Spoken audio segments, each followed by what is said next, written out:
This is your WGBW Daily News Roundup for the Talk of Green Bay, 97.9 FM and 1590 AM.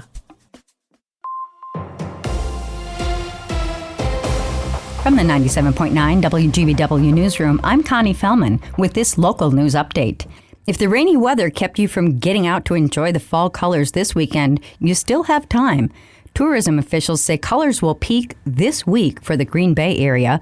Many counties to our north are already at peak color, with some places in central and southern Wisconsin only 25% there yet. No matter where you go, it's just a beautiful time to live in Wisconsin. Farmers are crossing our state to raise their voices against trade barriers.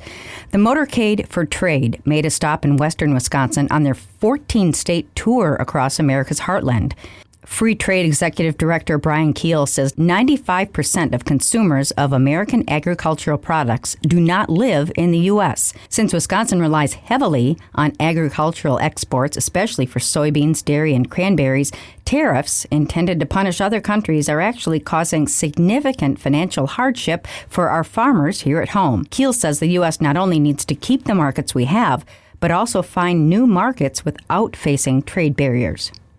October is Breast Cancer Awareness Month, and a bipartisan bill to help women who need extra screenings is advancing in the legislature. Thanks to decades of public health announcements, most women know they should be getting a yearly mammogram after turning 40. But up to 40% of women have dense breast tissue, which means a mammogram is unlikely to detect cancer, meaning those women could get a clean bill of health when actually something is wrong. Right now in Wisconsin, most insurance companies will cover some of the cost for extra screenings like MRIs and ultrasounds, but that means women are often paying for at least a portion out of pocket. A current bill, recently passed unanimously by the Senate, is named after Gail Zare, a Wisconsin woman who died of breast cancer after mammograms missed it more than once. Gail's law would require insurance companies to cover those extra screenings for women with dense breast tissue. The bipartisan group of women behind the bill say they are looking forward to bringing it to the assembly floor. If you hope to bag a sturgeon this winter, now's the time to get your license.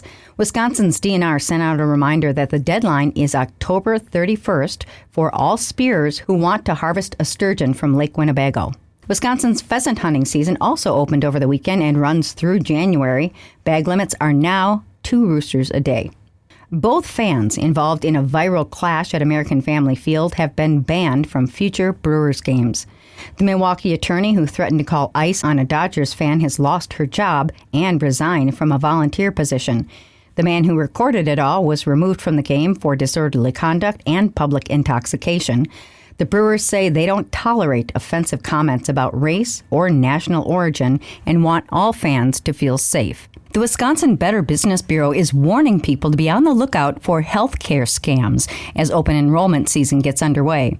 Agency officials say scammers will contact residents during the open enrollment period, claiming they can help them find the best deal for their health care. The scammers then request personal information, including their Medicare ID or Social Security number. Agency officials warn residents to be wary of unsolicited calls during the open enrollment period. Clintonville police called in the big guns for a challenge that has police departments across the state in a friendly competition. Boasting they're the only department with a celebrity endorsement, police in Clintonville brought in hometown boy and former WBAY news anchor Bill Jarts for reinforcement.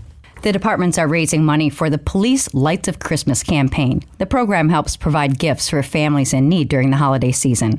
So far, Clintonville is in the lead with $4,000, but the Pulaski Police Department is right on their heels at $3,900. The Wisconsin Department of Transportation wants to remind drivers to keep an eye out for deer this time of year. According to a press release, drivers are at a greater risk of crashing into a deer in October and November as hunting seasons get underway and the hours of daylight decrease. There were more than 17,000 crashes involving deer last year, about a third of which occurred in October and November. Several counties in our neck of the woods rank among the state's highest for deer crashes. Outagamie and Manitowoc counties topped the list last year. The USS Cobia is back home again in Manitowoc after being dry docked in Sturgeon Bay since early September. The World War II submarine had some major restoration and repair work done. It also got a good cleaning. The hull was sandblasted to remove 3 tons of mussels and other debris that had accumulated over nearly 30 years since the last dry docking. The sub also got a new coat of paint from bow to stern. The USS Cobia, built in 1943, has been a proud centerpiece of the Wisconsin Maritime Museum. Many say it's a lasting reminder of Manitowoc's role in World War II submarine production.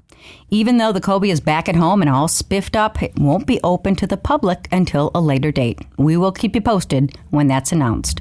With news at the top and bottom of the hour, all day and on demand anytime at WGBW.FM, I'm Connie Fellman, 97.9 WGBW News.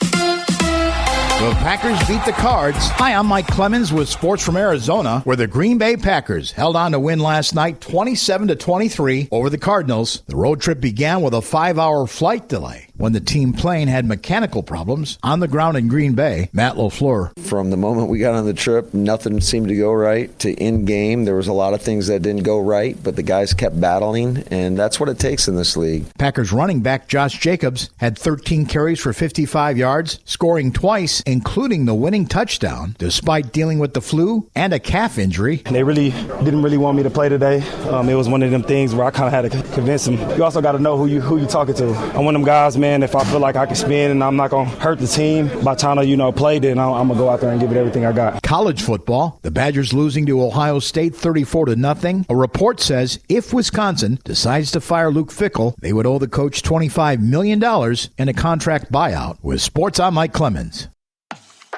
That's your WGBW Daily News Roundup from Civic Media. Subscribe to this podcast on Spotify, Apple, or wherever you find your podcasts. Find more news at WGBW.FM.